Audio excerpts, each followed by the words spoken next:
queridos alunos. Estamos de volta aqui no encontro com os alunos de Direito Penal, comentando alguns artigos do Código, permitindo então que as coisas possam fluir com outra realidade, em outra dimensão, com mais facilidade, para que vocês possam aí ter acesso ao conteúdo fácil nesse período de pandemia, sempre resgatando a vocês que é possível estudar nesse período, é útil, é recomendável, aliás, estudar nesse período. Vocês podem aí se dedicar ao estudo mais aprofundado, tem mais acesso, a internet é um aliado de vocês, mas os livros também podem ser utilizados. Recomendo a leitura de livros sempre, a leitura é uma das melhores formas de aprendizado.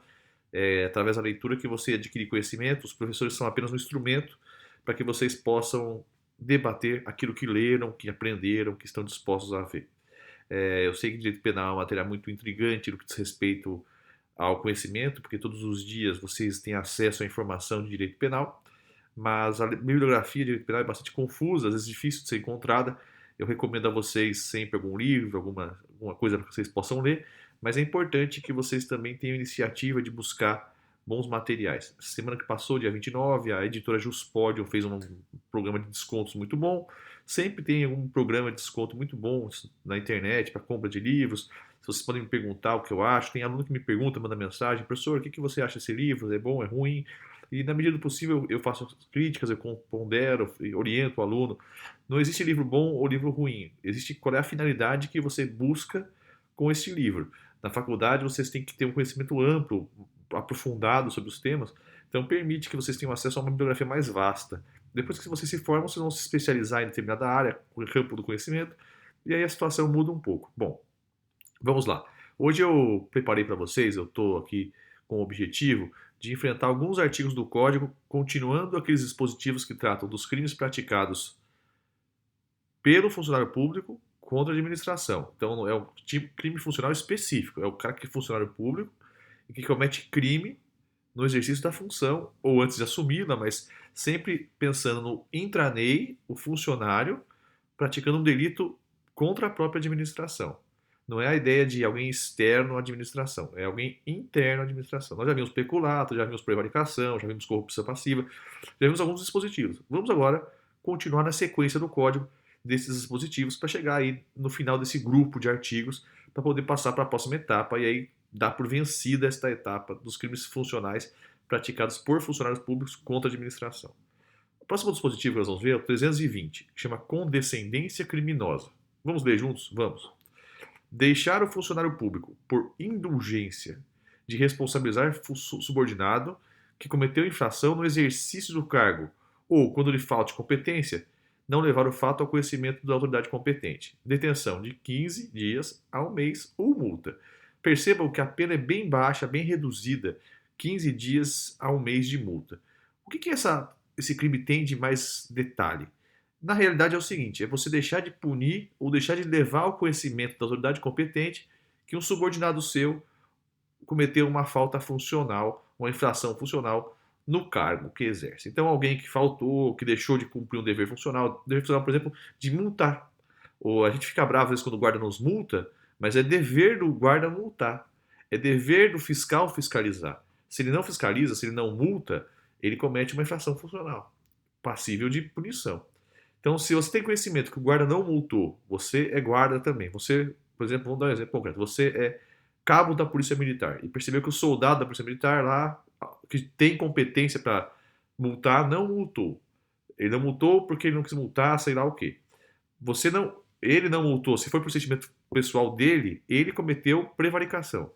Pode ter cometido corrupção, se ele ganhou dinheiro para não multar, mas ele não multou pelos motivos dele. Você viu essa situação, você viu que ele não multou. A partir daí, você tem o dever de comunicar que ele cometeu uma infração funcional. Se você é o superior dele, responsável por apurar essa infração, você deve dar andamento ao processo. Senão, você deve levar ao conhecimento da autoridade competente. Aqui nesse artigo, então, é isso que acontece, mas tem um adjetivo muito interessante aqui. Deixar o funcionário por indulgência. Indulgência é preguiça, falta de vontade. É alguém que não trabalha com ânimo. Essa indulgência, então, é um sentimento muito doentio, né? Porque ele é um sentimento de preguiça, de quem não trabalha direito. Então, o dolo aqui, o elemento anímico, tem que vir acompanhado desta ideia de que não vai trabalhar porque quer, porque é preguiçoso, porque não quis fazer, porque achou que era difícil, trabalhoso. Então, essa é a figura, uma pena bastante baixa, aplica lá Lei 9.099, aplica nele Acordo de Não Persecução Criminal, aplica todo tipo de dispositivo benéfico ao réu para impedir a pena privativa de liberdade. Lembra lá que o Juizado Especial Criminal, o Acordo de Não Persecução Criminal, a substituição da pena privativa de liberdade por restritiva de direitos, a suspensão condicional da pena são mecanismos que visam impedir a aplicação da pena privativa de liberdade. É importante que vocês tenham um quadro aí bem claro de quando cabe transação penal, quando cabe suspensão condicional do processo, quando cabe acordo de não persecução criminal, quando cabe sursi, quando cabe substituição da pena privativa de liberdade por restritiva de direitos. Eu posso até dar uma aula virtual sobre isso, a gente pode conversar sobre isso, mas na realidade eu já fiz isso com vocês presencialmente. Quem é meu aluno da Penha sabe que eu detalhei cada uma dessas figuras no quadrinho na lousa, direitinho de cada uma dessas figuras. Então, já foi lecionado isso, acho que é importante que vocês construam o quadro de vocês para que vocês possam aí trabalhar direitinho. Então, vamos lá, os temas quais são? Transação penal, suspensão condicional do processo, acordo de não persecução criminal, substituição da pena privativa de liberdade positiva de direitos, suspensão condicional da pena, sursi. Esses 5 fenômenos vocês precisam ter lá quando cabe cada um deles para que vocês não sejam surpreendidos, seja na vida de aluno, seja na vida profissional, tá bom? Um grande abraço nesse tema, é isso. Vamos lá, próximo dispositivo. Próximo dispositivo que nós vamos ver juntos é a advocacia administrativa. Essa figura é bastante comum no sistema brasileiro. Não sei por que o direito brasileiro gosta dessa figura da advocacia administrativa. Vamos ler juntos para que vocês possam entender. Artigo 321. Patrocinar, direta ou indiretamente, interesse privado perante a administração, valendo-se da qualidade de funcionário. Então, é um funcionário público que ele chega perante a administração e, valendo-se da condição de funcionário, fala, eu sou funcionário aqui também, eu trabalho aqui também e tal, ele advoga, ele defende interesse privado de outra pessoa. Então ele vai lá e fala, olha, meu vizinho tem uma multa, quer recorrer, como é que faz? Será que não dá para quebrar o galho dele? Olha, vai ali, fala com não sei quem. Isso é muito comum no Brasil. O Brasil, infelizmente, os sistemas não são, digamos assim, isonômicos. Eles não tratam todo mundo da mesma forma. O sistema é pessoalizado. Quem que é o sujeito? É fulaninho. Então, fulaninho, nós vamos fazer isso. Para outra pessoa qualquer, não faríamos. O sistema público, infelizmente, ele não tem essa clareza ainda de como agir, né? Eu gosto muito de concurso público, porque concurso público tem isso. Você presta a prova, passou, é melhor, acabou. Não passou, tchau e benção. O concurso público, por ser público, ele torna a disputa igual. Todo mundo vai disputar igualmente, quem for melhor vai levar. Eu gosto muito desse mecanismo. Mas vamos combinar que nos processos, na vida cotidiana, essa é uma exceção. A regra do sistema brasileiro é um sistema público bastante frágil, não claro, não transparente de como as coisas devem funcionar. Aqui, mais uma vez, a pena é pequena. Detenção de 1 a 3 meses ou multa. A pena sobe se o interesse for ilegítimo, ou seja, patrocinar interesse de particular contra a administração é proibido para o funcionário público. O funcionário público não pode defender particular contra a administração. Se ele fizer isso e o interesse do particular for legítimo, a pena é de 1 a 3 meses. Se o interesse do particular for ilegítimo, a pena é de 3 meses a 1 ano. Muito maior, certo? Então, assim, toma muito cuidado com isso, essa questão, essa prática existe muito na administração pública, certo? Então, é tudo a questão de o que vem junto, né? O interesse legítimo ou ilegítimo. Vamos para o próximo dispositivo, que eu quero ver se eu consigo, pelo menos, acabar esses artigos hoje, ou se não, no máximo amanhã, para a gente poder partir para o próximo capítulo do Código Penal. Vamos lá. Violência arbitrária. Violência arbitrária. Artigo 322.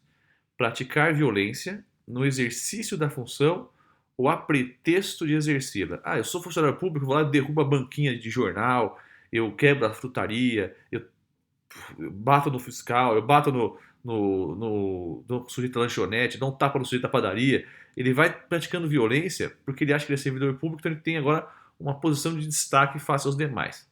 Nesse caso, a violência tem seus separados, se a pessoa sofreu lesão, se a pessoa sofreu ficou lesionada, vai responder pela lesão, Mas aqui ainda vai responder pela violência arbitrária, detenção de 6 meses a 3 anos. Já é uma pena um pouco maior, apesar de ser detenção, pode chegar no patamar de 3 anos. Ok, senhores? Vamos lembrar vocês sempre que o Código Penal tem uma tabelinha, né? Para réus primários, se a pena é inferior a 4, regime aberto. Se é de 4 a 8, semiaberto. Acima de 8, fechado. Reclusão inicia-se em regime inicial, pode se iniciar em regime fechado.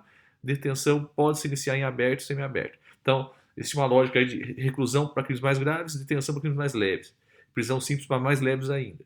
E nós temos ainda os crimes hediondos, que pela disposição legal inicia em regime fechado. Todo esse quadro tem que ser conhecido do aluno, a gente repete isso várias vezes, para que o aluno possa ter conhecimento e não ser surpreendido. Ok, vamos lá. Abandono de função, artigo 323. Abandonar cargo público fora dos casos permitidos em lei. Pena, detenção de 15 dias a um mês ou multa. Então aqui é aquele sujeito que deixa de comparecer ao serviço público sem ter um justo motivo legal. Óbvio, estou doente, não compareço, não é abandono. O abandono requer vontade livre e consciente de abandonar. Ele não aparece mais. Se desse fato resultar prejuízo, a pena aumenta de 15 a um mês para 3 meses a um ano. E se o fato for praticado em faixa de fronteira, a detenção passa de um mês a 3 anos. Então, vai ter uma escalada penal, a pena vai aumentando conforme o local e conforme o prejuízo ocorreu ou não ocorreu. A pessoa que ocupa um cargo público, ela representa o Estado. Por representar o Estado, ela tem uma responsabilidade, ela tem um dever de estar ali para servir a população. Ser servidor público não é tão simples quanto pode parecer. Às vezes tem consequências que as pessoas ignoram quando pretendem ser servidoras públicas. Agora, nessa época de pandemia, por exemplo, eu estou trabalhando com limitações de forma remota, mas de forma contínua. Sábado, domingo, segunda, terça, quarta. O número de processos aumentou muito, as demandas aumentam muito. Vocês imaginam. Eu trabalho com o sistema penal, eu sou defensor público de execução penal. Todos os presos, todas as familiares de pessoas que estão presas querem que seus filhos sejam postos, ou seus parentes sejam postos em liberdade, em decorrência da pandemia pelo Covid-19. Todo mundo agora quer que o filho seja solto, mas isso não funciona assim. Não dá para ser todo mundo solto. As pessoas que têm uma comorbidade, uma doença grave, estão em grupo de risco, a gente pode até pensar em trabalhar isso. Mas, em geral, não dá para obter liberdade de todo mundo assim a título genérico. Ok? Mas vocês imaginam o fluxo de trabalho de ser servidor público nessa época, nesse período. Então é muito complexo. Isso serve para os policiais militares que estão na rua, mesmo antes da pandemia, para os médicos. Imagina os professores. A professora não está dando aula agora, mas imagina o professor de uma rede estadual pública, como é que ele faz para se virar para dar aula nesse período? As coisas estão muito difíceis, mas espero que isso passe o mais rápido possível. Vamos lá, vamos avançar um pouco mais. Exercício funcional ilegalmente antecipado ou prolongado. Artigo 324. Entrar no exercício de função pública antes de satisfeitas as exigências legais, ou continuar a exercê-la sem autorização, depois de saber oficialmente que foi exonerado, removido, substituído ou suspenso. Detenção de 15 dias a um mês ou multa. Pessoal, isso aqui está por trás de uma teoria da aparência, né? Porque a pessoa que começa a exercer de forma antecipada um cargo, ou permanece a exercer o cargo quando já foi exonerado, removido ou substituído, ela está trabalhando sem ter competência para isso, sem ter sido determinado isso, sem ter sido oficialmente reconhecido como alguém que pode atuar. Essa figura, então, exercício antecipado ou prolongado, trabalha com a ideia da aparência. O particular que procura a repartição pública, procura o serviço público, ele não sabe se aquele funcionário que está atrás do balcão foi nomeado, removido, substituído ou não. Ele está ali, ele imagina que aquela pessoa seja, então, um verdadeiro representante do Estado. Faz as coisas que tem que fazer com aquela pessoa e depois vê que aquela pessoa não era servidora. Isso é um problema para a imagem da instituição e para o particular também. Figura penal de baixa densidade, 15 dias a um mês ou multa. Tá bom, pessoal? Voltamos no próximo encontro, que no caso é amanhã, para tratar da violação do sigilo funcional e acabar esses dispositivos e partir para os crimes praticados por particular contra a administração. Um grande abraço e até a próxima, que Deus quiser.